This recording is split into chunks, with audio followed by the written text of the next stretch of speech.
നമസ്കാരം. മലയാളി വാർത്തയിലേക്ക് സ്വാഗതം. ആൾക്കൂട്ട വിചാരണയിൽ മനംനൊന്ത് കണ്ണൂർ പിണറായിയിൽ യുവതി ജീവനൊടുക്കി. സംഭവവുമായി ബന്ധപ്പെട്ട് SDPI പ്രവർത്തകരായ 3 പേർ അറസ്റ്റിലായി.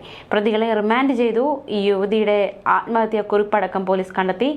റസീനയാണ് വീടിനുള്ളിൽ തൂങ്ങി മരിച്ച നിലയിൽ കണ്ടെത്തിയത്. 40 വയസ്സായിരുന്നു. സംഭവത്തെ തുടർന്ന് പറമ്പായി സ്വദേശികളായ VC Mubasheer, KA Faisal, VK Rafnas എന്നിവരെ പോലീസ് അറസ്റ്റ് ചെയ്തു. ആത്മഹത്യാക്കുറിപ്പിൽ നിന്ന് കിട്ടിയ സൂചനയുടെ അടിസ്ഥാനത്തിലായിരുന്നു പ്രതികളെ പോലീസ് അറസ്റ്റ് ചെയ്തത്. ഞായറാഴ്ച വൈകിട്ട് 3 മണിയോടെയാണ് സംഭവം. കായലോട് അച്ചങ്കര പള്ളിക്ക് സമീപം കാറിനരികിൽ റസീന സുഹൃത്തിനോട് സംസാരിച്ചു കൊണ്ട് നിൽക്കുകയായിരുന്നു. ഇത് കണ്ട പ്രതികൾ റസീനയെ ചോദ്യം ചെയ്തു. റസീനയെ പറഞ്ഞയച്ച ശേഷം ആൺ സുഹൃത്തായ മയിൽ സ്വദേശിയെ കയ്യേറ്റം ചെയ്യാനായി സമീപത്തുള്ള മൈതാനത്തേക്ക് കൊണ്ടുപോയി. 5 മണിക്കൂറോളം യുവാവിനെ തടഞ്ഞുവെച്ച് സംഘം വിചാരണ ചെയ്തു. പ്രതികളുടെ മൊബൈൽ ഫോണും ടാബും ഇവർ പിടിച്ചെടുത്തു. 5 മണിക്കൂറോളം യുവാവിനെ തടഞ്ഞുവെച്ച് വിചാരണ ചെയ്ത സംഘം മൊബൈൽ ഫോണും ടാബും പിടിച്ചെടുത്ത് 8:30 പറമ്പായിലെ SDPI ഓഫീസിൽ എത്തിച്ചു. റസീനയുടെയും യുവാവിന്റെയും ബന്ധുക്കളെ ഓഫീസിലേക്ക് വിളിച്ചു വരുത്തി. രാത്രി വൈകി യുവാവിനെ ബന്ധുക്കൾക്കൊപ്പം വിട്ടയച്ചു. യുവാവിന്റെ കയ്യിൽ നിന്ന് പിടിച്ചെടുത്ത ടാബും മൊബൈൽ ഫോണും അറസ്റ്റിലായ പ്രതികളിൽ നിന്നാണ് പോലീസ് പിന്നീട് കണ്ടെത്തിയത്. രാത്രി വൈകിയാണ് യുവാവിനെ ബന്ധുക്കൾക്കൊപ്പം ഇവർ വിട്ടയച്ചത്. അപ്പോഴും യുവാവിന്റെ കയ്യിൽ നിന്ന് പിടിച്ചെടുത്ത ടാബും മൊബൈൽ ഫോണും വിട്ടു നൽകാൻ ഈ സംഘം തയ്യാറായില്ല. അറസ്റ്റിലായ പ്രതികളിൽ നിന്നാണ് പിന്നീട് ഇവ രണ്ടും പോലീസ് കണ്ടെത്തിയത്. കൂടുതൽ പ്രതികളുണ്ടെന്നും അന്വേഷണം നടക്കുകയാണെന്നും പോലീസ് വ്യക്തമാക്കി. Thalassery judicial first class magistrate കോടതിയിൽ പ്രതികളെ ഹാജരാക്കി ഇവരെ റിമാൻഡ് ചെയ്തിരിക്കുകയാണ്. സംഭവത്തിൽ കൂടുതൽ പ്രതികളുണ്ട് എന്ന് തന്നെയാണ് CI N അജീഷ് കുമാർ വ്യക്തമാക്കുന്നത്. അന്വേഷണം പുരോഗമിക്കുകയാണ്. സംഭവത്തെ തുടർന്ന് യുവാവിനെ കാണുവാനില്ല എന്നും പോലീസ് വ്യക്തമാക്കി. നടന്നത് ആൾക്കൂട്ട കൊലപാതകമാണെന്നും പോലീസ് അറിയിച്ചു. എന്തായാലും ഈ ആൾക്കൂട്ട വിചാരണയ്ക്ക് വിധേയനായ ആ വ്യക്തി, ആ മനുഷ്യൻ എവിടെയാണ് എന്ന ചോദ്യം ശക്തമാവുന്നു. ആളെ കാണാനില്ല എന്നാണ് കമ്മീഷണർ അടക്കമുള്ളവർ വ്യക്തമാക്കുന്നത്. അതേസമയം ഈ വിഷയത്തിൽ പ്രതികരണങ്ങൾ ശക്തമാവുന്നുണ്ട്. കണ്ണൂർ കായലോട്ട് സദാചാര ഗുണ്ടായിസത്തെ തുടർന്നുള്ള യുവതിയുടെ ആത്മഹത്യയിൽ പ്രതികരിച്ച് CPM കേന്ദ്ര കമ്മിറ്റി അംഗം PK ശ്രീമതി.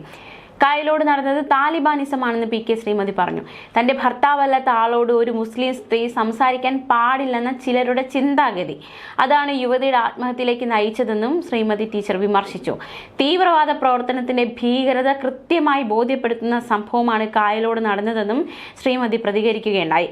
ആത്മഹത്യ എന്ന പേര് പറയാമെങ്കിലും നടന്നത് ആൾക്കൂട്ട കൊലപാതകമാണെന്നും PK ശ്രീമതി കുറ്റപ്പെടുത്തി. പാഞ്ചാലി വസ്ത്രാക്ഷേപം പോലെ ഒരു ആൾക്കൂട്ടത്തിന്റെ മുൻപിൽ പെൺകുട്ടി അപമാനിതയായി. ജീവിച്ചിരിക്കാൻ തോന്നാത്ത വിധം മാനസികമായ പീഡനത്തിന് വിധേയായി. നിയമം കയ്യിലെടുക്കാൻ ഇവർക്ക് ആരാണ് അധികാരം കൊടുത്തതെന്നും PK ശ്രീമതി ചോദിച്ചു. ഒരു പാവം സഹോദരനും സഹോദരിക്ക് നേരെ വ്യക്തിഹത്യ നടത്തുന്നത് അതിഭീകരമാണ്. 3 പേരെ അല്ല, മുഴുവൻ ആളുകളെയും അറസ്റ്റ് ചെയ്യണം. ഏത് സംഘടനയായാലും ആർക്കും ഇതിൽ നിന്ന് രക്ഷപ്പെടാനാവില്ല എന്നും PK ശ്രീമതി പ്രതികരിച്ചു. അതിശക്തമായ പ്രതിഷേധം ഉയർന്നു വരേണ്ട സംഭവമാണിതെന്നും അല്പമെങ്കിലും സംസ്കാരമുണ്ടെങ്കിൽ ഇതിനോട് യോജിക്കാൻ കഴിയില്ല എന്നും PK ശ്രീമതി വ്യക്തമാക്കുകയുണ്ടായി. തീവ്രവാദമല്ല, അതിനപ്പുറമുള്ള അതിഭീകര എന്നാണ് CPM ഇതിനെ വിശേഷിപ്പിച്ചിരിക്കുന്നത്. വടക്കേ ഇന്ത്യയിൽ കണ്ടിട്ടുള്ള സംഭവങ്ങളുടെ സമാന സ്വഭാവമുള്ളതാണ് ഇവിടെ നടന്നത് എന്നതടക്കമുള്ള പ്രതികരണമാണ് ഇപ്പോൾ ശക്തമാകുന്നത്. 3 കുഞ്ഞുങ്ങളുടെ അമ്മയാണ് മരിച്ചത്. ഭർത്താവല്ലാത്ത ഒരാളോട് മുസ്ലിം സ്ത്രീ സംസാരിക്കാൻ പാടില്ല എന്ന അവരുടെ ചിന്താഗതി താലിബാനിസമാണ് എന്നത് അടക്കമുള്ള ഒരു വിലയിരുത്തലാണ് ഇപ്പോൾ ഈ ഒരു വിഷയവുമായി ബന്ധപ്പെട്ട് ഉയർന്നിരിക്കുന്നത്. ഇത്തരം ഭീകര പ്രവർത്തനവും തീവ്രവാദ വർഗീയ പ്രവർത്തനവും അവസാനിപ്പിച്ചേ പറ്റൂ. അത് കേരളത്തിന്റെ മണ്ണിൽ വില പോവില്ല. ശക്തമായ പ്രതിഷേധം ഉയർന്നു വരണം. അരാജകത്വത്തിലേക്കും അസന്മാർഗികതയിലേക്കും പോകുന്നതിനോട് ആർക്കും യോജിക്കാനാവില്ല. ഈ തീവ്രവാദികളുടെ മനസ്സിലിരിപ്പാണ് ഇപ്പോൾ പുറത്തു വന്നത്. ഇത് മുളയിലെ നുള്ളിക്കളയണം. ഇത് അതിശക്തമായി എതിർക്കണമെന്നും PK ശ്രീമതി പ്രതികരിച്ചു.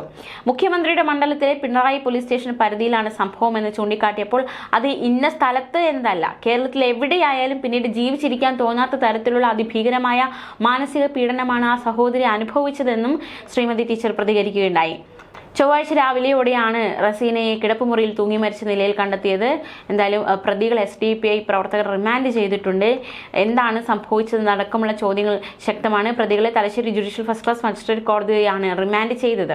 എന്തായാലും ആത്മഹത്യാക്കുറിപ്പിൽ നിന്ന് പ്രതികളിലേക്ക് എത്തുകയായിരുന്നു. കാരണം ആത്മഹത്യാക്കുറിപ്പ് കണ്ടെത്തിയിരുന്നു. ഇതിൽ നിന്നാണ് ഈ 3 പേരിലേക്ക് പോലീസ് സംഘം എത്തിയത്. അപ്പോൾ അവരെ സംബന്ധിച്ചുള്ള വിവരങ്ങൾ ആത്മഹത്യാക്കുറിപ്പിൽ ഉണ്ടായിരുന്നു എന്ന് തന്നെയാണ് നമുക്ക് മനസ്സിലാക്കാൻ സാധിക്കുന്നത്.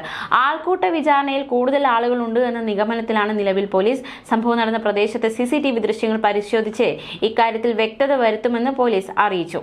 ഞായറാഴ്ച വൈകിട്ട് 3:00-ഓടെയാണ് കായലോട് അച്ചങ്കര പള്ളിക്ക് സമീപം മയിൽ സ്വദേശിയായ ആൺ സുഹൃത്തുമായി യുവതി കാറിനരികിൽ സംസാരിച്ചിരിക്കുന്നത് സ്ഥലത്തെത്തിയ സംഘം ചോദ്യം ചെയ്തത്. ആൺ സുഹൃത്തിനെ തടഞ്ഞു വച്ചതിനു ശേഷം യുവതിയെ വീട്ടിലേക്ക് തിരിച്ചയക്കുകയായിരുന്നു. യുവാവിനെ കയ്യേറ്റം ചെയ്ത് സമീപത്തെ മൈതാനത്ത് എത്തിക്കുകയായിരുന്നു. 5 മണിക്കൂറോളമാണ് ഈ യുവാവിനെ അവർ പിടിച്ചുവച്ച് ചോദ്യം ചെയ്തത്. തീർച്ചയായിട്ടും ആരാണ് ഇവർക്ക് അതിനുള്ള അധികാരം നൽകിയതെന്നടക്കമുള്ള ചോദ്യങ്ങളൊക്കെ ശക്തമാവുന്നുണ്ട്. ഒരിടക്കാലത്ത് കേരളത്തിൽ ആൾക്കൂട്ട കൊലപാതകം, ആൾക്കൂട്ട വിചാരണയൊക്കെ ശക്തമായിരുന്നു. അതിനെതിരെ ശക്തമായ പ്രതിഷേധങ്ങൾ ഉയർന്നു വരികയും ഒരു കാലം വരെയും അത് കേൾക്കാതിരിക്കുകയും ചെയ്തതാണ്. ഇപ്പോൾ വീണ്ടും അത്തരത്തിലൊരു ആൾക്കൂട്ട വിചാരണ, അതിൽ മനംനൊന്ത് ഒരു പെൺകുട്ടി ആത്മഹത്യ ചെയ്യുന്ന തലത്തിലേക്ക് കാര്യങ്ങൾ എത്തുന്നു. തീർച്ചയായിട്ടും വീണ്ടും ആൾക്കൂട്ട വിചാരണയൊക്കെ സജീവമാകുന്നു എന്ന് തന്നെയാണ് നമുക്ക് മനസ്സിലാക്കാൻ സാധിക്കുന്നത്. ഇത് തടയപ്പെടേണ്ടത് തന്നെയാണ്. എന്തായാലും കണ്ണൂർ സിറ്റി പോലീസ് കമ്മീഷണർ വിഷയത്തിൽ പ്രതികരിച്ചിരിക്കുന്നത് യുവതി ആത്മഹത്യ ചെയ്ത സംഭവത്തിൽ നടന്നത് സദാചാര ഗുണ്ടായിസം എന്നാണ്. പ്രതികൾക്കെതിരെ ആത്മഹത്യാ പ്രേരണ കുറ്റം ചുമത്തിയിട്ടുണ്ട്. റസീനയുടെ ആത്മഹത്യാക്കുറിപ്പ് കിട്ടിയിട്ടുണ്ടെന്ന് കമ്മീഷണർ നിതിൻ രാജ് വ്യക്തമാക്കി. സുഹൃത്തിനെ കുറ്റപ്പെടുത്തുന്ന തരത്തിൽ യാതൊന്നും ആത്മഹത്യാക്കുറിപ്പിലില്ല. യുവാവിനെ പ്രതികൾ മർദ്ദിച്ചിരുന്നെന്നും ഇയാളെ കാണാനില്ലെന്നും കമ്മീഷണർ അറിയിച്ചു. തലശ്ശേരി ACPയുടെ നേതൃത്വത്തിലുള്ള സംഘത്തിനാണ് അന്വേഷണ ചുമതല. തീർച്ചയായിട്ടും ഈ സദാചാര ഗുണ്ടായിസം, സദാചാര വിചാരണ, ഈ ആൾക്കൂട്ട വിചാരണ ഇതൊക്കെ അനുവദിച്ചുകൂടാൻ പറ്റാത്തത് തന്നെയാണ്. ഈ സമൂഹത്തിൽ ഓരോ പൗരനും ഓരോ അവകാശങ്ങളുണ്ട്. അതിനെ ഖനിക്കാൻ, അല്ലെങ്കിൽ അതിനെ ചോദ്യം ചെയ്യാൻ, അല്ലെങ്കിൽ അതിനെതിരെ വിരൽ ഉയർത്താൻ ആർക്കാണ് അധികാരം കൊടുത്തിരിക്കുന്നത്? ഒരു ജീവൻ എടുക്കുന്ന തരത്തിലേക്കാണ് ഇപ്പോൾ കാര്യങ്ങൾ എത്തിയിരിക്കുന്നത്. തീർച്ചയായിട്ടും ഈ കുറ്റവാളികൾക്കെതിരെ ശക്തമായ നടപടി സ്വീകരിക്കും എന്ന് തന്നെയാണ് കരുതുന്നത്. അത്തരത്തിലുള്ള ആവശ്യങ്ങളൊക്കെ പല സൈഡുകളിൽ നിന്ന് ഉയർന്നു തുടങ്ങിക്കഴിഞ്ഞു. തീർച്ചയായിട്ടും ഇപ്പോൾ CPI ഈ ഒരു വിഷയത്തിൽ പ്രതികരിച്ചിരിക്കുകയാണ്. ഇപ്പോൾ അധികൃതരൊക്കെ വ്യക്തമാക്കുന്നത് നടന്നത് ആൾക്കൂട്ട കൊലപാതകം എന്ന് തന്നെയാണ്, സദാചാര ഗുണ്ടായിസമാണ് നടന്നത് എന്നാണ്. ഒരു ആണും പെണ്ണും സംസാരിച്ചുകൊണ്ട് നിന്നാൽ തീർച്ചയായിട്ടും അതിനെ മറ്റു രീതിയിൽ കാണുന്ന എത്രയോ പേര് നമുക്ക് ചുറ്റുമുണ്ട്. അവരതിനെ ചോദ്യം ചെയ്യും, അവരതിനെ അപമാനിക്കും. അപ്പോൾ അതിൽ ഒരു പെൺകുട്ടിയെ സംബന്ധിച്ച് അപമാനം തോന്നിയാൽ തീർച്ചയായിട്ടും അത് ആ പെൺകുട്ടി ഏതൊക്കെ തലങ്ങളിലേക്ക് എത്തിക്കുമെന്ന് നമുക്ക് ചിന്തിക്കാവുന്നതിലപ്പുറമാണ്. ഇപ്പോൾ റസീനയുടെ കാര്യം എടുക്കുകയാണെങ്കിൽ ആ പെൺകുട്ടിയെ അവർ കൂട്ടമായിട്ട് ഇത്തരത്തിലൊരു ആൾക്കൂട്ട വിചാരണ ചെയ്തു, അപമാന ഭാരമുണ്ടായി, ആ കുട്ടിയെ മരണത്തിലേക്ക് നയിച്ചിരിക്കുകയാണ് ഇത്തരത്തിലൊരു ആൾക്കൂട്ട വിചാരണ. തീർച്ചയായിട്ടും ഇതൊക്കെ തടയപ്പെടേണ്ടതാണ്. PK ശ്രീമതി ചോദിച്ചതുപോലെ ആർക്കാണ് അവർക്ക് ഇതിനുള്ള അധികാരം കൊടുത്തതെന്ന ചോദ്യം ശക്തമാണ്.